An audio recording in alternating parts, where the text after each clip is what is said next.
कि एक कोई भी फलन है वो अंतराल a, b में अवकलनीय है। अवकलनीय फलन का मतलब हो जाएगा कि उसका अवकलज विद्यमान है, अर्थात जो हमारे पास LHD RHD है वो इस इंटरवल के बिटवीन एवरी पॉइंट पर हमारे पास इक्वल आएगी। सतत भी होगा, कंटिन्यूटी की कंडीशन को भी अप्लाई करेगा। हमें यह दिया हुआ है कि f' a और f' b के मध्य कोई संख्या k विद्यमान है। तो प्रूफ में माना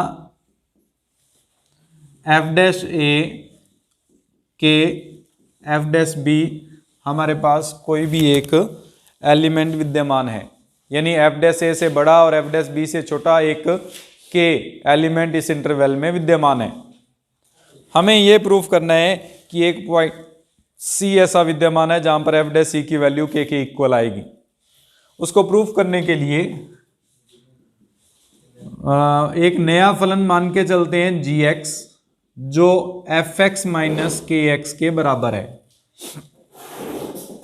हम एक नया फलन परिभाषित कर रहे हैं। आगे हमने एक मध्यवर्ती जो हमारे पास मीन वैल्यू थ्योरम करनी है, मीन हमारे पास मध्यमान प्रमेय करनी है।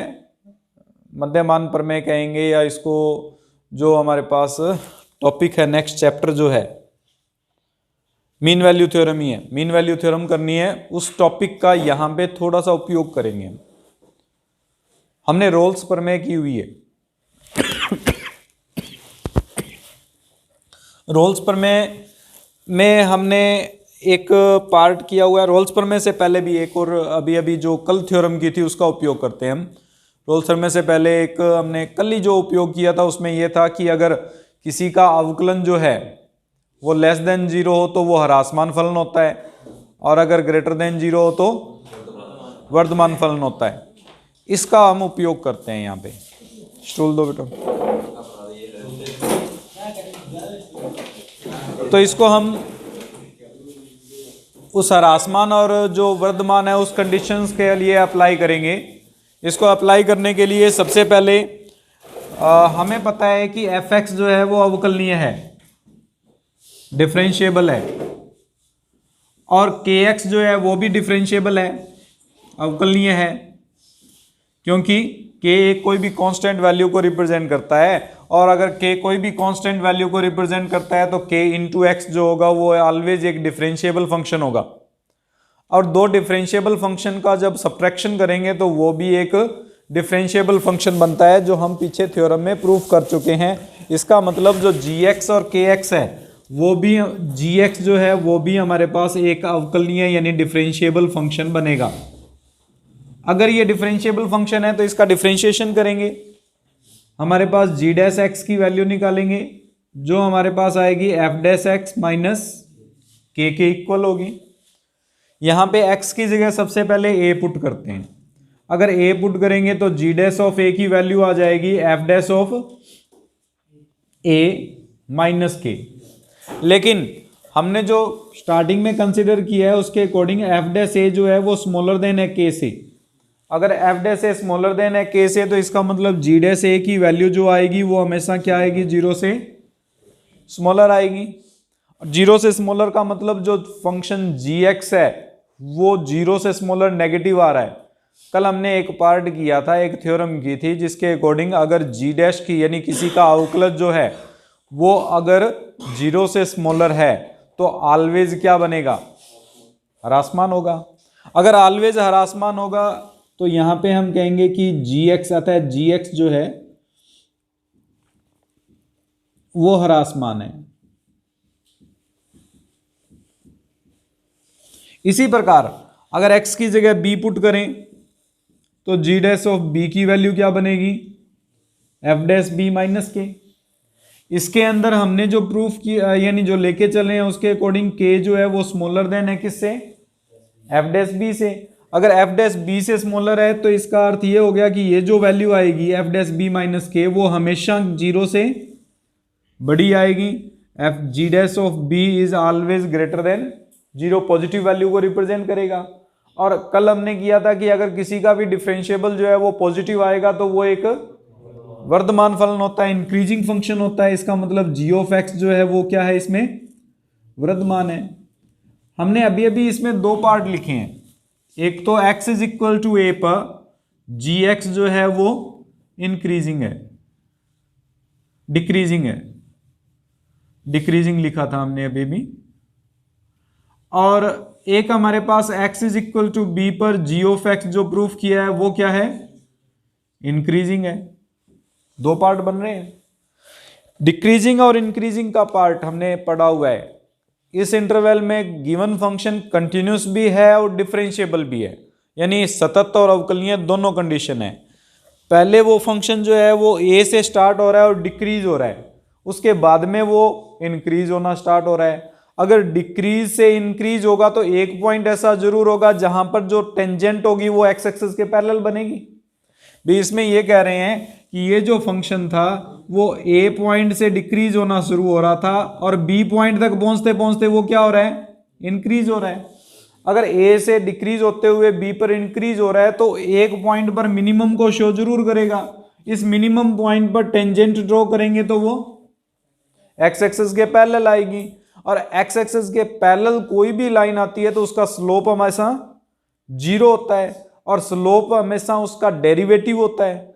यानी हम ये मान के चलेंगे कि x इज इक्वल टू सी पर ढाल जो होती है प्रवणता जी डैश सी की वैल्यू जो आएगी वो क्या होगी, जीरो के इक्वल आएगी, क्योंकि इंक्रीज से डिक्रीज हो रहा है। तो एक पॉइंट ऐसा जरूर होगा जहां पर वो टर्न हो रहा है, जहां पे इंक्रीज से डिक्रीज को रिप्रेजेंट करता है। डिक्रीज से इंक्रीज हो रहा है इसका मतलब वो ऑलवेज मिनिमम वैल्यू को शो करेगा, मिनिमा होगा। मिनिमा तभी हो सकता है जब उस पॉइंट पर जो प्रवणता आएगी स्पर्शरेखा की प्रवणता वो जीरो बने, और स्पर्शरेखा की प्रवणता उसके अवकलज से परिभाषित करते हैं हम। इसलिए एक point x is equal to C ऐसा जरूर होगा जहां पे जी डे सी की वैल्यू क्या बनेगी, जीरो। अगर जी डे सी की वैल्यू जीरो है तो इसमें x इज इक्वल टू सी के इक्वल्स जीरो पुट कर लेते हैं, जिससे ये कंडीशन बन जाएगी F dash of C minus K equals to zero और F dash of C equals to K, जो हमें प्रूफ करना था। क्वेश्चन नंबर 3 कर रहे हैं, थर्ड ए का। सबसे पहले इस मापांक को परिभाषित करते हैं। मापांक को परिभाषित करने के लिए सबसे पहला नियम ये याद रखना कि मापांक के अंदर जो भी मान दिया हुआ है उसके बराबर जीरो रखते हुए x का मान ज्ञात करोगे। x का जो भी वैल्यू आ रही है उसको हम इस प्रकार से लिख देंगे, x smaller than 1, x greater than equal to 1। Smaller than 1 पर माइनस का लेके चलना है हमें, और ग्रेटर देन इक्वल टू पर प्लस का लेके चलना है इसको। इसी प्रकार इसमें अगर अब हम डिफाइन करें तो मापांक x माइनस 2 है, हम x माइनस 2 को बराबर में जीरो लेंगे, x का मान आएगा 2, तो एक तो मान आ जाएगा x का मान 2 से स्मॉलर और एक हो जाएगा x 2 से बड़ा या बराबर। 2 से स्मॉलर होने पर माइनस में लेना है इसको, मापांक हट जाएगा, और 2 से ग्रेटर होने पर प्लस में लेके चलना है, मापांक x माइनस 2। इस प्रकार से हम अगर सिंगल लीनियर कोई भी पार्ट बन रहा है मापांक के अंदर तो उसके अंदर इसको डिफाइन करेंगे पहले पार्ट में। इन दोनों को जोड़ कैसे करें, देखिए जोड़ करने का नियम, x का मान 1 से छोटा और 2 से छोटा, जो मान x 1 से छोटा होगा वो 2 से भी छोटा माना जाएगा। 1 से छोटी वैल्यू 0 है, 0 1 से भी छोटी और 2 से भी छोटी मानी जाती है। इसका मतलब इन दोनों का जोड़ किया जा सकता है। अगर इन दोनों का जोड़ करेंगे तो ये बन जाएगा माइनस एक्स प्लस 1 और ये बन गया माइनस एक्स प्लस 2। फिर 1 से छोटा और 2 से बड़ा कोई जो मान है वो 1 से अगर स्मॉलर है तो 2 से ग्रेटर नहीं हो सकता। इसका मतलब इन दोनों का जोड़ नहीं किया जा सकता, ये दोनों नहीं जोड़ेंगे। फिर 1 से बड़ा और 2 से छोटा, जो मान 1 से बड़ा होगा वो 2 से छोटा हो सकता है, जैसे 1.1, 1.2, 1.3। इसका मतलब इनके मध्य जोड़ होगा। अगर इनके मध्य जोड़ करेंगे तो x माइनस 1 में माइनस एक्स प्लस 2 जुड़ जाएगा। फिर 1 से बड़ा मान और 2 से बड़ा मान, जो मान 2 से बड़ा है वो 1 से भी बड़ा माना जाएगा, इसलिए 2 से ग्रेटर जो भी वैल्यूज हैं वो सारे आ जाएंगे। इन दोनों का जोड़ संभव है। अगर इन दोनों का जोड़ करेंगे तो x minus 1 plus x minus 2 बन जाएगा, अर्थात हमारे पास ये मान आ गया minus 2x plus 3 if x is smaller than 1, x से x cancel, 1 if 1 is in between x is in between 1 and 2, and 2x minus 3 यदि x का मान 2 से बड़ा है। ये हमारे पास मापांक को परिभाषित करने का तरीका रहेगा। अगर 2 पार्ट हैं तो, 3 पार्ट हैं तो मैं अगला क्वेश्चन, चौथा क्वेश्चन और करवाऊंगा, उसके अनुसार बता दूंगा। अब हमें इसमें कंटिन्यूटी और डिफरेंशिएबिलिटी चेक करनी है। तो आप ये याद रखें कि अगर कोई भी फंक्शन इस प्रकार से डिफाइंड किया हुआ हो और हमें ये ना दिया जाए कि किस बिंदु पर अवकलनीयता और सांतत्यता जांच करनी है, तो ये जो बिंदु आए हैं जिन पर फलन अपने मान को परिवर्तित कर रहा है, उन बिंदुओं को लेके चलेंगे खाली। एक तो 1 पर परिभाषित कर रहा है, 1 से छोटा भी है और 1 से बड़ा भी है। 2 पर परिभाषित हो रहा है, 2 से छोटा भी है और 2 से बड़ा भी है। इसका मतलब हम इसमें x बराबर 1 और x बराबर 2 पर सतत और अवकलनीयता की जांच करेंगे। मैं एक बिंदु x बराबर 1 पर बता देता हूं, आप x बराबर 2 पर अपने आप कर लेना। पहले x बराबर 1 पर सतत करते हैं। सतत का मतलब LHL limit h tends to 0 f of 1 minus H. 1 minus H का मतलब 1 से छोटा, और 1 से छोटा होने पर ये पहली कंडीशन में लिखना है हमें। पहली कंडीशन में x की जगह 1 माइनस एच प्लस 3, h की जगह 0 रखेंगे तो -2 प्लस 3 यानी +1 आ गया। RHL limit h tends to 0 f of 1 plus H. 1 plus H का मतलब 1 से बड़ा होने पर हमारे पास जो स्थिति आती है वो सिर्फ 1 पर ही आती है, इसलिए ये सीधा मान के आ जाएगा 1। और f ऑफ 1 1 के बराबर होने पर भी 1 है। LHL RHL f of a तीनों इक्वल हैं, इसका मतलब दिया गया जो फलन है वो x बराबर 1 पर सतत है। उसके बाद में हमें अवकलनीयता देखनी है, डिफरेंशिएबिलिटी है या नहीं है। डिफरेंशिएबिलिटी के लिए हमारे पास था LHD। LHD का फॉर्मूला था limit h tends to 0 f of 1 minus h minus f of 1 upon minus H. 1 minus H का मतलब 1 से स्मॉलर। 1 से स्मॉलर का केस ये रहा। इस केस के अंदर x की जगह पर 1 माइनस एच रखेंगे, -2 into 1 minus H plus 3। f of 1 का मतलब x बराबर 1 पर मान जो 1 है, और बटे में माइनस एच। हल करेंगे, limit h tends to 0 -2 plus 2h plus 3 minus 1 बटे माइनस एच। ये 3 -2 और -1 जोड़ने पर कट जाएगा, h से h कट जाएगा, जो बचेगा वो कितना होगा, RHD निकालेंगे। Limit h tends to 0 f of 1 plus h minus f of 1 बटे plus h. Limit h tends to 0 1 plus H का मतलब 1 से बड़ा मान होने पर 1 आ रहा है। 1 के बराबर होने पर भी कितना आ रहा है, 1 आ रहा है, क्योंकि 1 के बराबर की स्थिति में भी हमारे पास 1 ही है। और बटे में कितना है इसके, और 0 में किसी का भी भाग दें तो कितना आएगा, 0 आएगा। 1 तो आ रहा है, -2 और 1 आ रहा है, 0 दोनों बराबर नहीं है। इसका मतलब LHD और RHD बराबर नहीं है, और अगर दोनों बराबर नहीं है तो दिया गया फलन fx x बराबर 1 पर अवकलनीय नहीं है। ये दिया गया फलन जो था वो सतत जरूर था लेकिन अवकलनीय नहीं है। ये हमारे पास सवाल है। कुछ इसी प्रकार से x बराबर 2 पर आप जांच कर लेना, उस पर और सांतत्यता और अवकलनीयता की जांच करके प्रदर्शित कर देना। 3 पार्ट में विभाजित होगा ये। इसके अंदर सबसे पहले हम इस मापांक x-1 को भी लिखेंगे।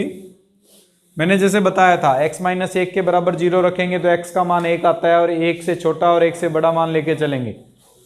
अगर 1 से छोटा लेके चलते हैं तो इसको माइनस में लिखेंगे, और 1 से बड़ा या बराबर लेके चलते हैं तो प्लस में लिखेंगे।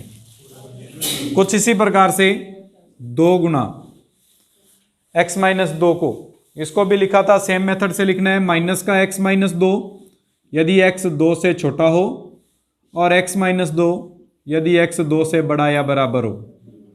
3 गुना x-3 को भी इसी प्रकार से, माइनस का x-3 अगर x की वैल्यू 3 से स्मॉलर हो, और प्लस x-3 यदि x का मान 3 से बड़ा या बराबर हो।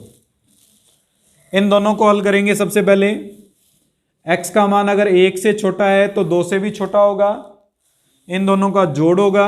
अगर इन दोनों का जोड़ करेंगे तो -x प्लस 1 में -2x प्लस 4 जुड़ेगा, क्योंकि यहाँ पे 2 से गुणा भी करना है हमें।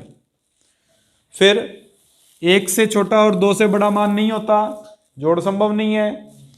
1 से बड़ा और 2 से छोटा मान हो सकता है, इसलिए इनको लेके चलेंगे। x माइनस 1 और माइनस का 2x प्लस 4 आ जाएगा।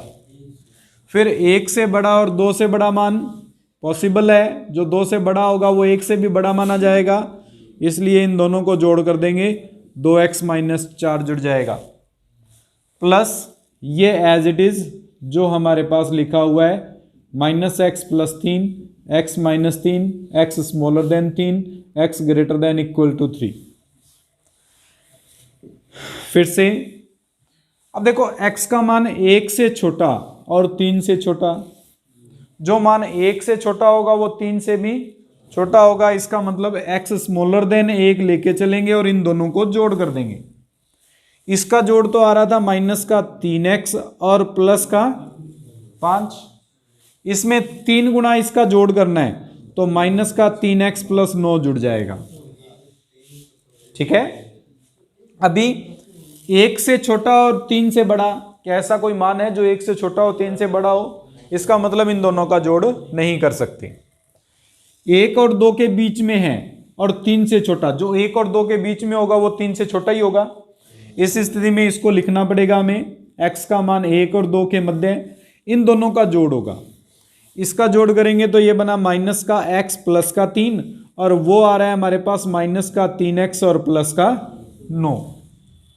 फिर 1 और 2 के बीच में 3 से बड़ा, ऐसा कोई मान नहीं है जो 1 और 2 के बीच में आ रहा हो और 3 से बड़ा हो, इसका मतलब उसको हम व्यवस्थित नहीं कर सकते।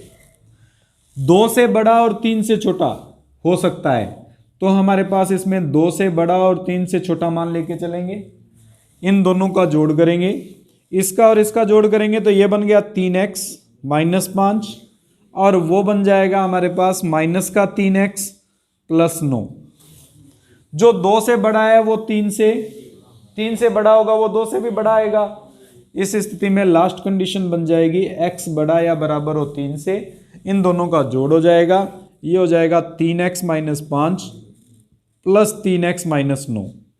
इसको हम व्यवस्थित करके लिख देते हैं, माइनस का 6x प्लस 14 यदि x का मान 1 से छोटा है, माइनस 4x प्लस 12 यदि 1 और 2 के बीच में है, और प्लस का 4 यदि 2 और 3 के मध्य है, और 6x माइनस 14 यदि x का मान 3 से बड़ा या बराबर है। ये हमारे पास कंडीशंस बनेंगी। इन पर अब 1, 2 और 3 पर अवकलनीयता की जांच करनी है।